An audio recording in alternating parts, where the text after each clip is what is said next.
A perfect recipe combo yung gagawin natin today. A succulent Cajun Roast Chicken and a very buttery corn muffin. Let's start cooking!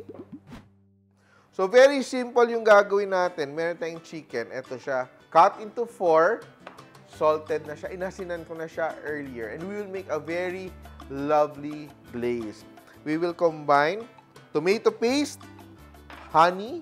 Honey, my love, so sweet. Mix natin. Combine. I'm adding a bit of soy sauce para konting dinamnam and a bit of saltiness. Cajun spice. Nabibili na natin sa grocery. Nakamix na siya. Everything there. Cajun spice. And a bit of acidity. Lalagyan natin ng lemon juice. Yeah, remove the seeds. Lalagyan natin ating lemon juice. May seeds pa rin siya.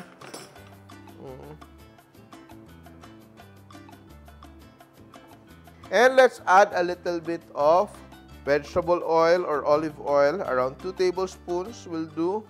Alam mo, the oil will add that glossiness and also, it will help bring out the flavor.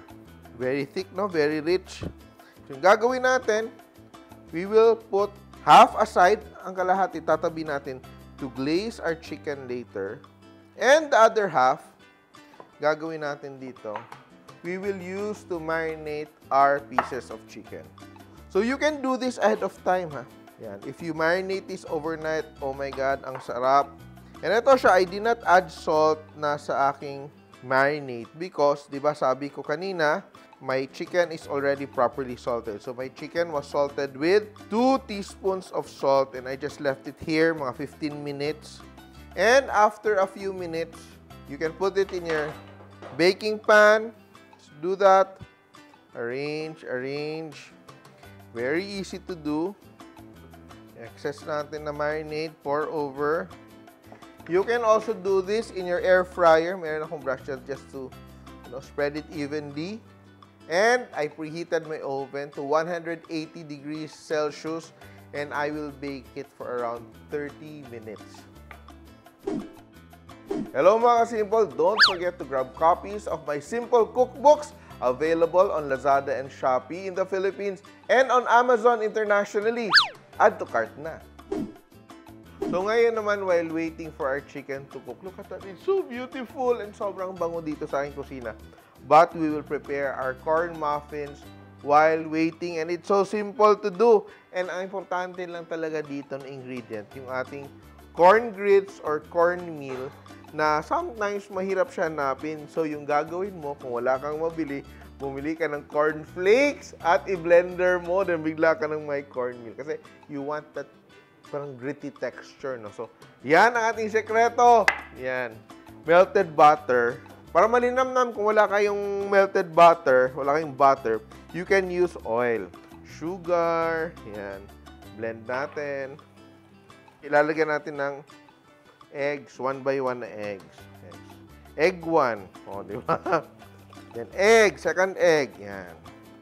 And itong aking flour dito, all-purpose flour, it is already sifted. So, ilalagay ko dito, halo ko yung aking baking powder at saka salt. Dapat may salt always. Yan, blend natin.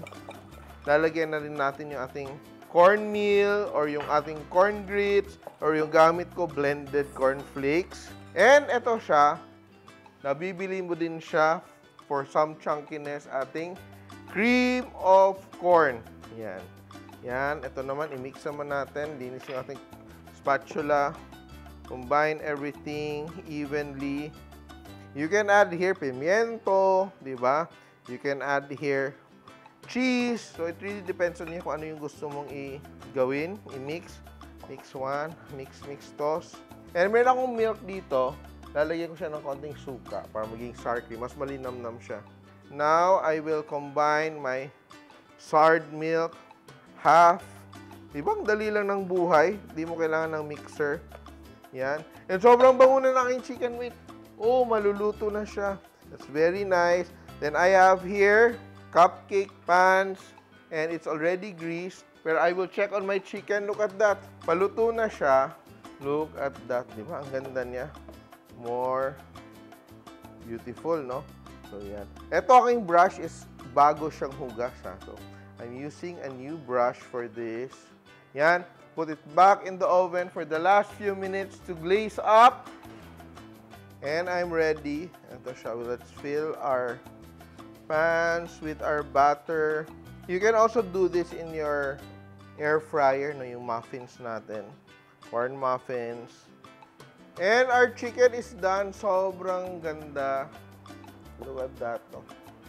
So you can even use the same recipe to make your pork chops or ribs. Ang sarap niya, promise. And now it's time to put my muffins into the oven.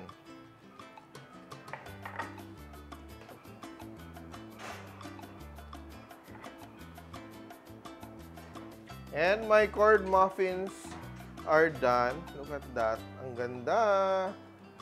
Yan. It's done. And I'm ready to plate.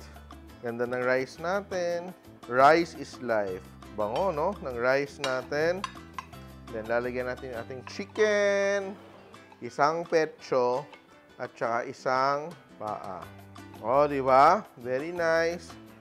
And, of course, ating konting pa-corn effect. And our corn muffins. Ito, ilan bang corn muffins? Tag-isa ba? Tag-dalawa? Tag-isa lang. Diet eh. Mas matakaw yung isang kakain eh. So, gagawin natin tatlo. Yan! Time to tikim. Wait, unahin natin yung ating corn muffin. Let's see. Very tender and fluffy, oh. And look at that. Oh, nice. No? See the corn in the middle? Nice. Here's our chicken breast. Let me taste if it's good.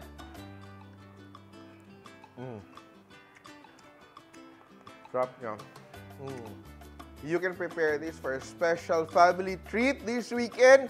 Sobrang sarap ng ating Cajun Roast Chicken and our corn muffins. Simple!